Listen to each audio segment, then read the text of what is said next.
Hollywood runs on illusion, glamour, charm, carefully curated smiles. But behind those airbrushed grins and media-trained interviews, there's a much quieter code one that every seasoned celebrity knows. You treat the people behind the scenes with respect. Because in an industry where whispers move faster than headlines, how you behave when the cameras aren't rolling can build or bury you. And right now, Meghan Markle may be learning that lesson the hard way. At first it looked like the comeback moment her team had been praying for. Meghan, fresh off the back of failed ventures with Netflix and Spotify, was poised for a reset. No scandals, no feuds, no royal drama, just a soft sit-down on the Drew Barrymore show. A program known for emotional vulnerability, warm conversations, and a vibe that felt more like a sleepover than a talk show. What could go wrong? Well, everything.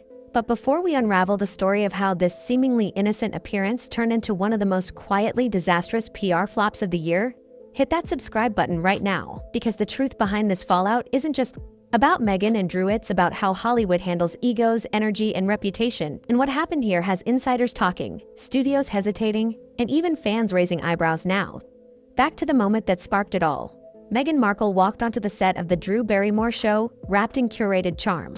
From the flowing, neutral-toned outfit to her polished smile, she was every inch the brand-conscious Duchess turned entrepreneur.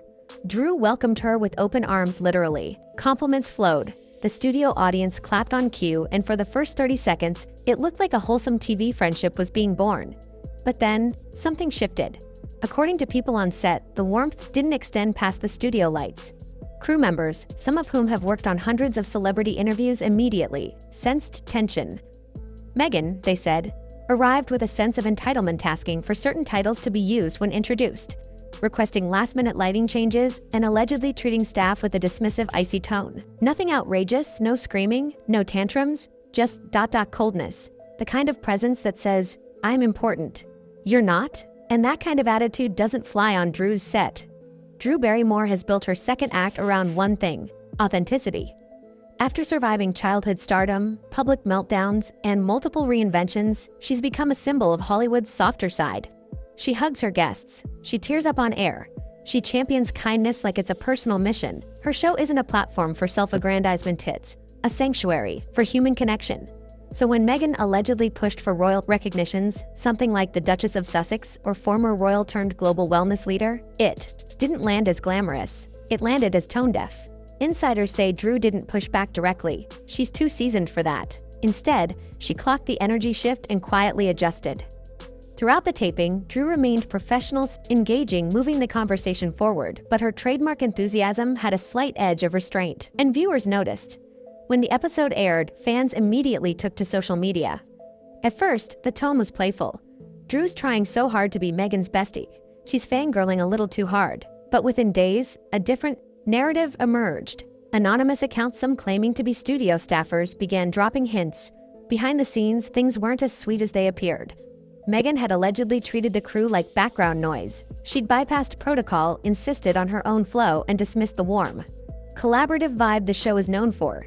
Suddenly, Drew's awkward laugh wasn't funny. It was a red flag. Hollywood insiders began whispering if Drew Barrymore, of all people, is pulling back. What happened? You see, Drew doesn't do public feuds. She doesn't throw shade.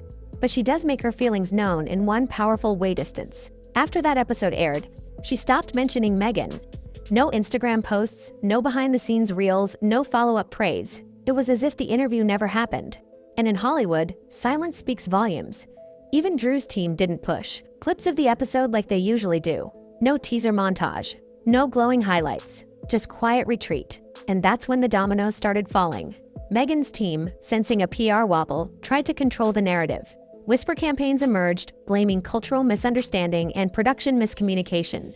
The usual soft explanations, but they didn't land, because this wasn't just a bad segment, it was a moment that exposed something deeper. The truth is, Meghan needed this win. After the Spotify deal collapsed, reportedly with executives frustrated by lack of content, and Netflix scaled back its enthusiasm, she was in reputation rehab mode. Her lifestyle brand, American Riviera Orchard, was supposed to be the next big move. Jars of jam, $22 bottles of wine. Coastal grandmother meets Montecito mystique. But even that launch was met with skepticism. Too curated, too elitist, not enough. So this Drew interview was supposed to soften her edges, reintroduced her, make her relatable again. Instead, it reinforced the very image her critics had been whispering about for years. Someone obsessed with status, tone deaf to the room, and disconnected from the people who don't sit at the top of the pyramid. And in an industry built on relationships, that's deadly. Behind closed doors, conversations started changing. Executives who once saw Meghan as a modern icon began asking harder questions. Not on public Zoom calls or polished pitch decks, but in those hushed off-the-record chats where real deals live and die. Is she... difficult? Is the brand really working? Can we risk putting her name on anything? Hollywood doesn't cancel with press releases, it cancels with silence, with cold feet, with delayed emails that never get answered. Meghan, whether she realized it or not, had just triggered a quiet distancing from the very system she was trying to win over. It wasn't just Drew's show. It was what Drew represented. Kindness, grace, accessibility. If Meghan couldn't vibe with that, the softest landing pad in daytime television, how could she handle harsher environments? And let's be honest, Drew Barrymore isn't just some bubbly actress with a daytime gig. She's a legacy figure. A survivor of Hollywood's darkest corridors who still chose to meet the world with light. If she quietly walks away from you, people notice, people follow, because they trust her read on energy more than any PR spin. Industry people started putting the puzzle together. The Spotify exit, which insiders say ended with disappointment and confusion. The Netflix partnership, once hyped as groundbreaking, now mostly forgotten. Then came the rumors of staff quitting behind the scenes. Assistants, brand consultants, PR advisors, all walking away or being replaced again and again. Suddenly, none of it seemed isolated. It looked like a pattern. And in Hollywood, patterns are poisoned. Then came the mockery. Social media, always one step ahead of the headlines, began tearing into Meghan's American Riviera orchard. The luxurious branding, the curated imagery, the soft-focus shots of $28 jams and hand-picked herbs, it all felt too fake, too filtered, too expensive for a Duchess supposedly chasing authenticity. One viral tweet read, "You can't sell relatability in $500 linen dresses with golden spoons." Another, "How can someone so obsessed with being down-to-earth always be floating 10 feet above everyone?" And then came the dagger, brutal swipe from celebrity chef Jameson Saints during a podcast. He didn't name names, but the implication was clear. Some people think you can slap a royal title on a wine bottle and call it a lifestyle, but if you can't keep a friend, you won't keep a customer. Ouch. Memes followed. Spoofed ads, AI-generated, fake commercials mocking the brand as bougie jam for people who don't talk to their gardeners. Brutal, but effective, and every joke chipped away at the image Meghan's team had worked so hard to build. Meanwhile, Drew kept doing what she always does, interviewing stars, laughing, crying, growing her empire without drama. And still not one mention of Meghan. No backhanded comments, no eye rolls, just clean-cut Hollywood silence. But here's the thing, that silence was deafening. Because when someone like Drew Barrymore distances herself from you, the entire town listens. Studios, agents, brand reps, everyone pays attention. They start wondering if it's worth the risk. Meghan's past interviews, praised for their poise, were now being rewatched with new eyes. That Oprah moment, that Spotify series, her viral quotes about feminism and being unfiltered, people started seeing the seams, the performance.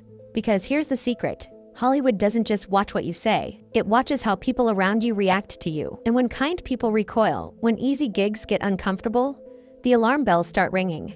Suddenly, that Drew Barrymore moment wasn't just a bad taping, it was a reputational fault line. People behind the scenes began comparing notes. Event organizers remembered last-minute demands.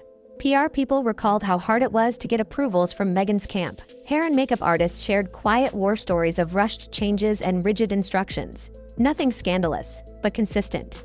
A pattern, and in a town where relationships are currency, that's the one thing you can't afford. Even Meghan's defenders started going quiet. There were no big-name celebrities coming to her defense. No viral threads explaining why she was misunderstood.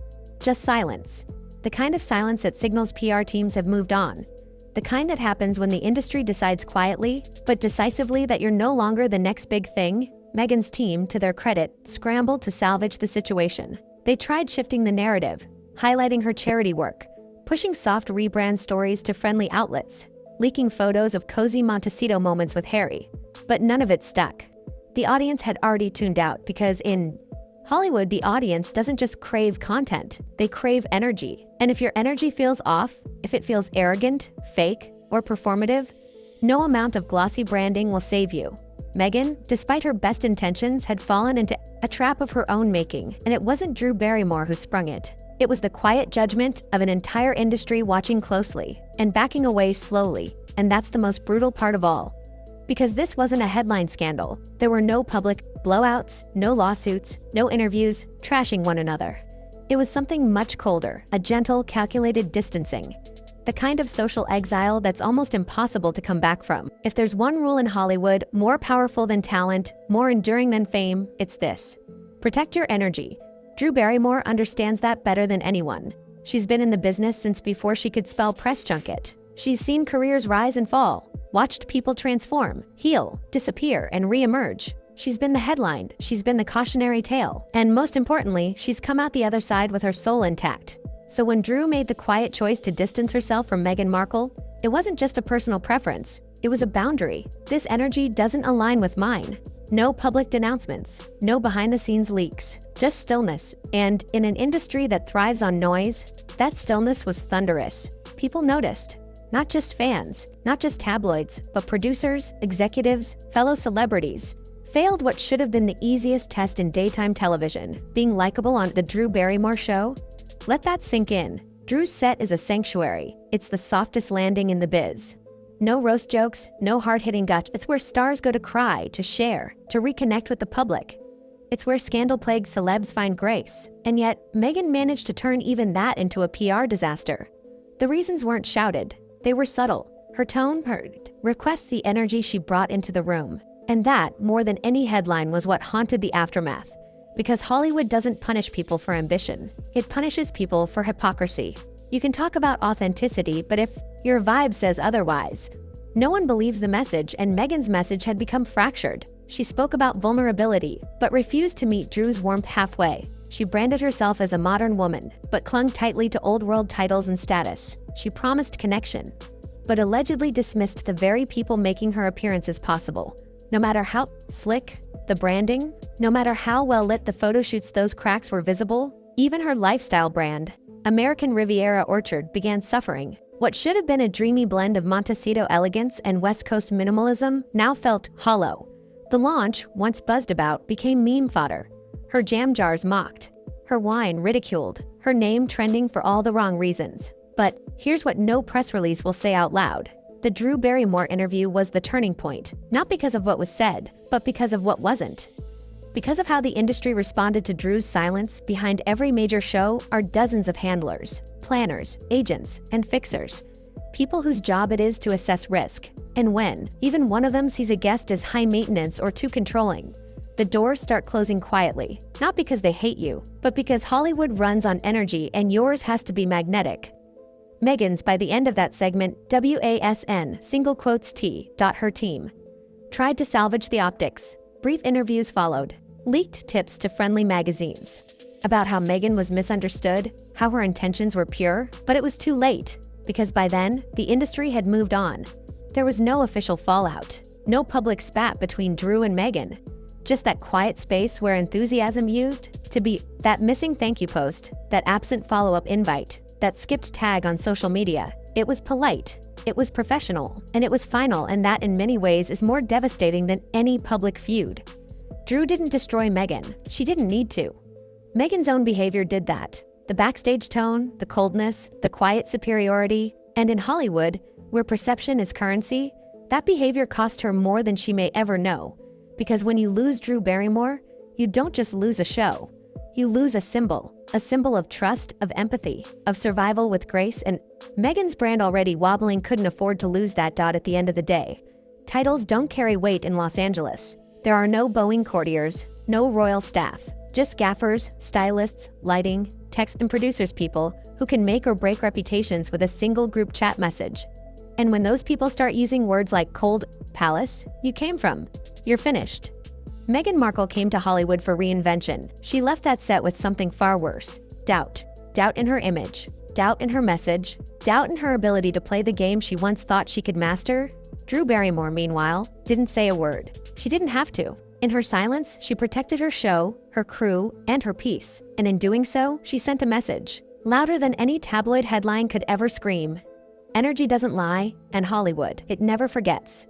Asterisk, if you found this story as shocking as we did, don't forget to like, comment, and subscribe to the channel. We've got more insider breakdowns, media drama, and viral celebrity moments coming your way every single week. Let us know your thoughts in the comments. Was Meghan misunderstood? Or is this the real her finally being exposed? Either way, it's a conversation you won't want to miss.